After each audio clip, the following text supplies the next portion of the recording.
Hello, you. It's me. Um, First of all, I'm going to tackle the little gypsy thing that I've been pondering, and so have you. The first thing is, and it could have been a gypsy minion who said this. I'm not sure. Um, they do use a certain language, so you can usually spot them, but not always. Sometimes people just have questions.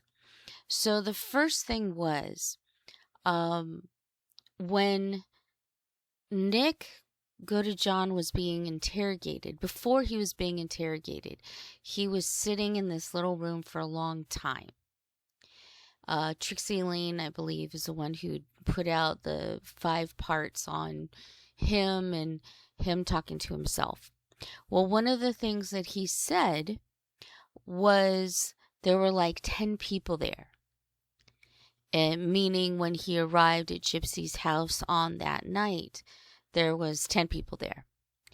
And somebody had mentioned in the comments, oh, he was just repeating the story that Gypsy told him to say. The thing is, why would Gypsy have say that there were 10 people there?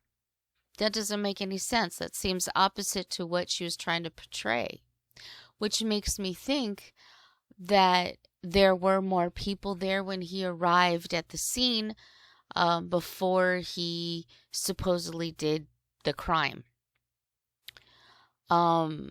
Which, a lot of us believe the crime had already been committed before he got there.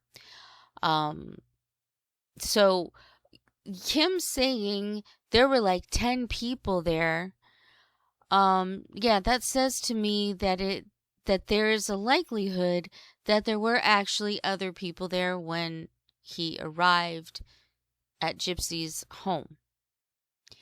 It doesn't make sense that would be a story that they concocted, because that doesn't fit in with the narrative at all. That's what I think. That's my belief of it. So there's my 2 cents on that. Secondly, a couple of you in the comments mentioned that Bree and her mother have a daycare, which really does tie in possibly to the fact that Gypsy keeps showing different babies. Now, is that confirmed? No, not at all. This is just taking different things and trying to put them together. I'm not saying it's true. I'm saying that it could be a possibility. It is suspicious that Gypsy seems to have an unlimited supply of little babies, at least 3 or 4, that she claims all to be Aurora, even though she never calls them Aurora. If you have a daycare, you probably have a nice little supply of babes. It's gross. It's disgusting. It would make sense why Gypsy and Bree are so close, because Gypsy is using Bree to get some babies, allegedly. Not saying this is true. This is just suspicious. That's all I'm saying, is it's very suspicious. I did not know about Bree and running a daycare. I did not know about that. Now that I know, yes, it does put on a whole new layer of suspicion to Bree and all these different babies. Imagine if you were a parent of one of the children that Bree and her mother, or Bree, I'm not sure if it's both, if they're running it together or how that works, but imagine having a child in their care, and then, if you were to see your child without the face being shown, being portrayed as Aurora the baby, allegedly, not again, this is just putting pieces together, not necessarily the puzzle pieces, just putting them together. But it's suspicious. That's all I'm saying. That's very suspicious. Don't like that. And I don't like babies being used in that way either. You want to talk about disgusting? That's disgusting. Especially if, in fact, that's what they're doing and the parents aren't even aware. But what if the parents are aware? It's still gross. It's still gross. So that's my little gypsy rant. You can go now if that's all you wanted. And thank you for listening. I appreciate you very much. The next thing I wanted to talk about, which I wasn't sure I wanted to talk about, but I know that there's a lot of you who are familiar with Girl World and who are familiar with French Fried Girl. If you're not and you're interested, just a little synopsis. French Fry Girl is a commentator in Girl World. She focuses on foodie beauty. It's always hard to say that, which is why I call her Chantal. So we're going to call her Chantal. Sometimes she's Chantal Marie. Sometimes she is Miriam. She's had many names, but we're just going to call her Chantal. Well, I, for a long time, listened to French Fry Girl. I liked her sassiness. She sounded like a New Yorker who lives in Canada, although she's always lived in Canada, apparently. So, we're just gonna take her word for that. So she lives in Canada. She lived actually fairly close to where Chantal lived. French Fry Girl did not like her. There's a lot of reasons not to like Chantal. She's not a great person.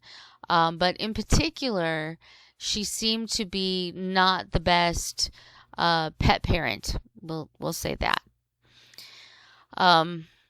Anyway, Chantal, who would do anything for some man to claim her, she decided to get rid of her 2 cats so that she could move to Kuwait to be with a man who was willing to claim her, even though he seemed to never like her and never wanted to touch her.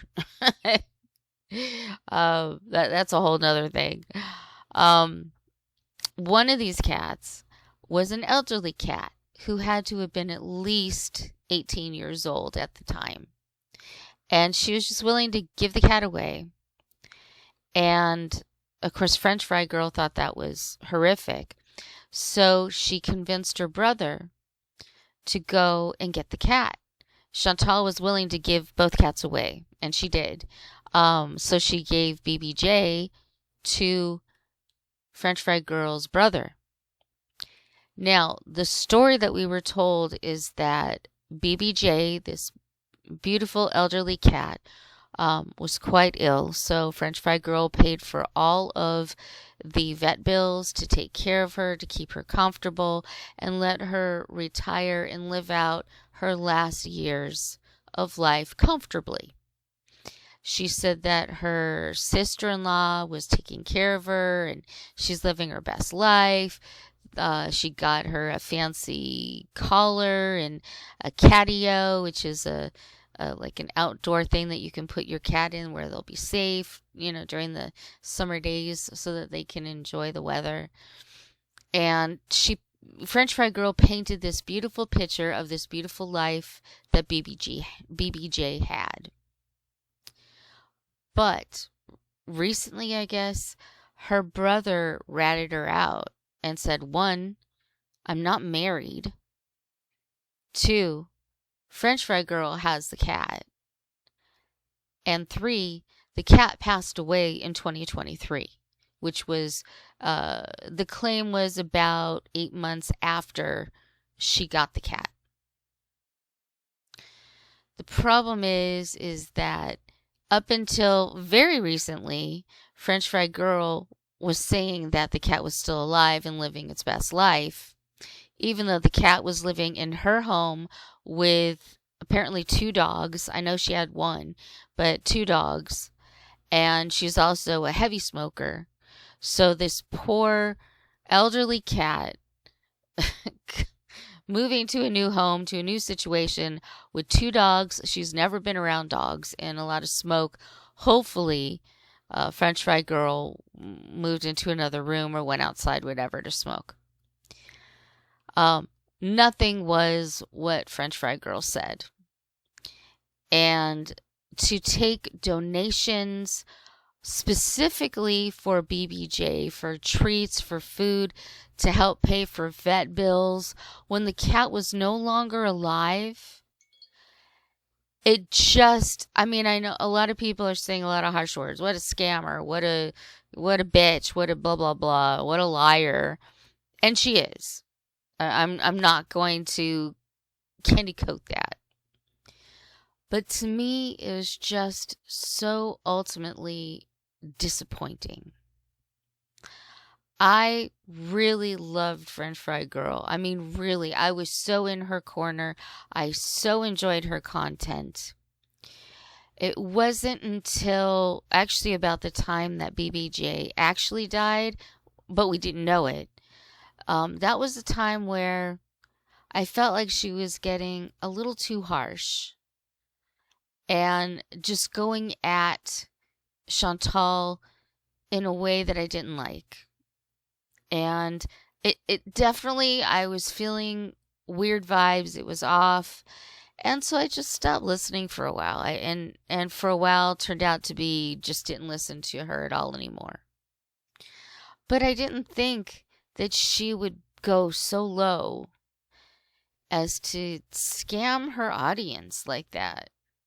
And she has said recently that she was willing, she said, if you had given any donations and you want them back, I will give them to you because I'm sorry that I lied. Which, I mean, that's something, I guess. I feel like maybe she's being sincere. I've donated. I mean, the whole situation when it arose, we really felt like French Fry Girl was the hero, saving BBJ and putting her into a much better situation to live out her last days. And none of us expected BBJ to live forever. I mean, she was already an elderly cat, at least 18 years old. But to take donations and all that, to talk about vet visits that never occurred, that's just low. She didn't need to go that low. She could have just said, you know, this is what happened to BBJ, and she just couldn't do it anymore, and the best solution was to put her down. She could have just said that, and everybody would have been so accepting and so loving and understanding, because I think most of us have been there. We know what that feels like. It's a terrible feeling, but you know, it's necessary. There comes a time where we all have to go. And it's sad, but you know, we say goodbye. And we love them and we miss them. And that's it. And I feel like French Fry Girl took that away from a lot of people who really just wanted the best for this beautiful little cat. And I think that's where the disappointment lies, is just, you just kept the ruse going. You kept getting the money. And I'm not going to ask for my donation back. But why would you do that? Like, I understand when you're in a bad situation and all, but I feel like it's not that. I feel like she did it just because she hates Chantal so much. She did it because she wanted to try to prove a point that didn't need to be proven, that she's the better person. But she's not. You know, we all thought, I can speak for myself at least, that French Fry Girl was a great person. She took wonderful care of her 2 dogs until they passed away, like a month apart from each other, which is heartbreaking. It's terrible. And then her mother passed away. We all understood those are horrific circumstances. But why would you lie about the passing of BBJ the cat? There was just no reason except for financial gain and to try to stick it to Chantal. And those are bad reasons. They really are. The community, at least when I was there, for French Fry Girl was such a loving, caring community. You know, people would trauma dump and she would talk about it. And there was so much love in that community. You know, for a scammer and a liar, she certainly had a great community of people around her. And I don't understand why she would fuck that up. I don't understand why she would lie for like another year and a half, 2 years about a cat who was already sick and elderly. Why would you lie about that? You know, you could have said, this is devastating news. I have had so much loss, and here we go again. And people would have understood. People would have been there. People would have donated more. Guaranteed she would have gotten even more money by telling the truth. You know, she seems to be very focused on cash. It's just so disappointing. It really is. I never really, I stopped listening because I felt like she was getting a little too vicious. And that could have been just a side effect from having so many losses in her life. And I can understand that. I didn't feel entertained by it. So I walked away for a while. I figured eventually I would come back. Now I will never. But it's just, one is because I'm mad, because why would you do that? Why would you lie to such a caring, loving audience? And two, I'm so disappointed because I thought you were better than that. I think most people did. And it's just sad. And now you've got a terrible reputation. So many more people don't like you. And it's just frustrating. It's just frustrating when you listen to somebody and you care about them. I mean, am I a friend of hers? No. You know, she doesn't know who I am. I was just a audience member who listened to her podcast and enjoyed it. But when you listen to somebody long enough, you feel the connection. And I know people, parasocial relationship, blah, blah, blah. It's not like that. But you do feel a connection to a person on a human level because you relate. And she took that away. And it made me sad. I mean, that's the end of it, is it just made me sad. But anyway, I just wanted to get that out because I've been sitting with that for a while and it's just frustrating, you know? It's just frustrating. But people are human, people are people make mistakes. I hope she's learned from that, but could I trust her again? Probably not. Probably not. And that sucks. Anyway, thank you for listening to my rant. More soon to come. And that's all I got to say.